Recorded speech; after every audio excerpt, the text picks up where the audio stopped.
Teman-teman, gue mau nanya deh. Menurut kalian, menurut panjenengan semua, mana yang lebih berbahaya? Virus corona atau virusnya Ba'lawi? Hah? Mana nih yang lebih bahaya? Virus corona kah atau virusnya Ba'lawi? Ya. Menurut gue, virus corona itu nggak jauh lebih berbahaya ketimbang virus Ba'lawi itu. Karena virus Ba'lawi ini dia bikin saraf otak putus. Makanya nggak bisa nalar waras gitu, nggak bisa berpikir waras. Apa indikasinya? Ya itu tadi, banyak kita temukan cerita-cerita yang ambigu, cerita-cerita leluhur mereka yang kelewat halu, ya, kelewat halu.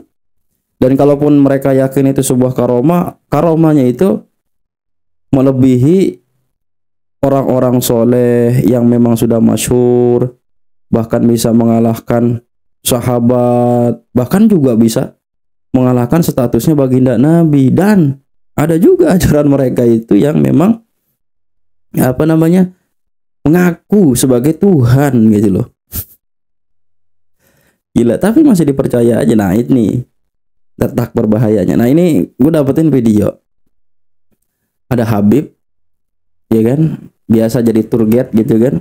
Orang-orang Indonesia nih lagi ziarah ke makam di Tarim, ya nggak tahu makam siapa. Nah, ada tiang musola atau masjidnya itu, dia bilang, nah ini tiang ini katanya, salah satu tiang ini pernah negur orang lagi sholat karena bacaan Qur'annya salah. Nah ketika itu ditarik kesimpulan, ini harus kita jadikan pelajaran bahwa di Tarim ini jangankan orangnya, tiangnya aja alim. Gila ya, jangankan orangnya, di Tarim ini tiangnya aja alim. Ini adalah tiang yang dulu pernah menegur atas orang yang sholat di sampingnya ketika salah baca Al-Quran. Kita dapat ambil pelajaran, jangankan manusianya, ulamanya, tiangnya aja alim di Tarim ini. Tiangnya aja luar biasa. Dan itu bukan hanya di sini, ada lagi sebenarnya di Masjid Bafatol. Di Masjid Bafatol juga ada kayak begini. Maka. Nah ini bukan satu-satunya cerita yang mengindikasikan bahwa halunya Ba'lawi ini udah stadium 4 ya. Ada juga Habib yang mengatakan bahwa bahkan anjing aja bisa jadi wali. Dulu di Tarim itu dikatakan, di kota Tarim itu dikatakan bahwasannya ada orang soleh ketika maghrib dapat waridat dari Allah, dapat pemberian dari Allah, dapat sir dari Allah. Ketika mau dikasihkan ke anak keluarganya, gak ada yang punya wujud. Sehingga apa? Diberikan kepada anjing. Ketika diberikan kepada anjing, anjing ini subhanallah setiap jalan diikuti oleh anjing-anjing yang lain. Duduk, anjing ini jalan.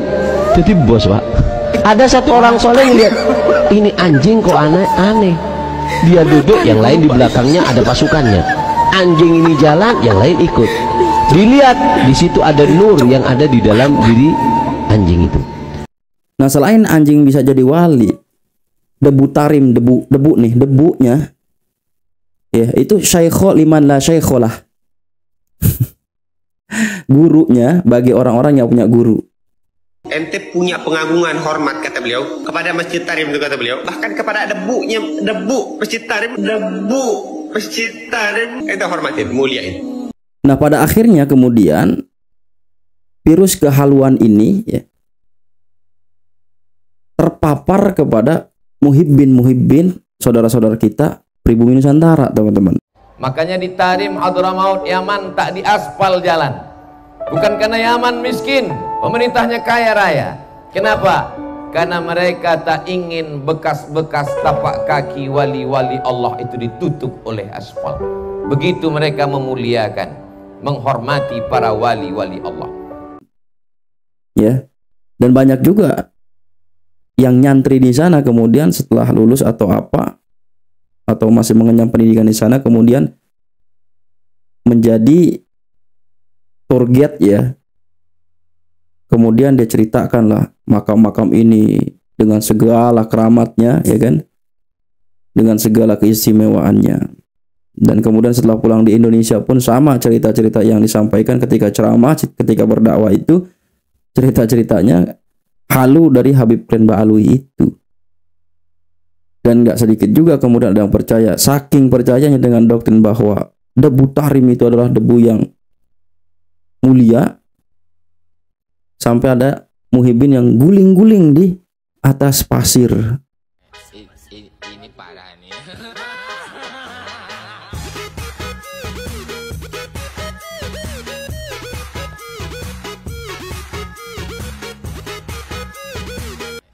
Dan hal-hal seperti ini kan seharusnya bikin kita berpikir ya. Berpikir, kita telaah lagi, kita kaji lagi. Ini serius ini ajaran Islam kayak gini kan gitu. Minimal kalau waras ya kita harus teliti kebenarannya, kesohihannya, ya kan, sumbernya dari mana, referensinya dari mana kan gitu. Ya tentu kalau ada referensi, tentu mereka punya referensi. Lagi-lagi referensinya ya berdasarkan kitab internal leluhur mereka gitu kan, kalangan mereka. Ya kayak gitu. Yang jelas cerita-cerita mereka ini halu dan belum pernah kita dengar itu diperdengarkan oleh ulama-ulama kita terdahulu ya di NU. Belum pernah. Nah, ini harus digarisbawahi bahwa cerita seperti itu tidak pernah kita dengar dari lisan ulama-ulama kita.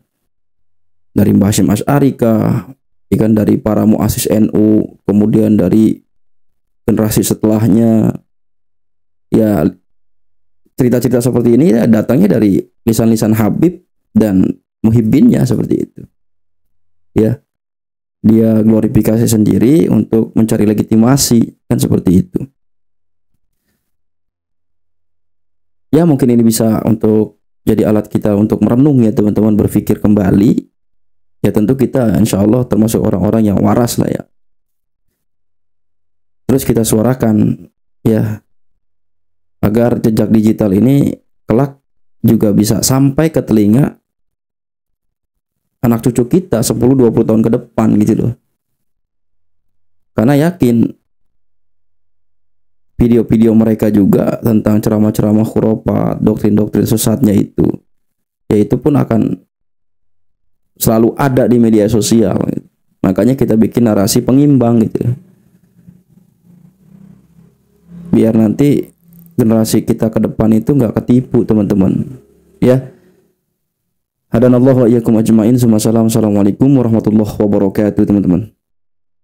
NKRI harga mati.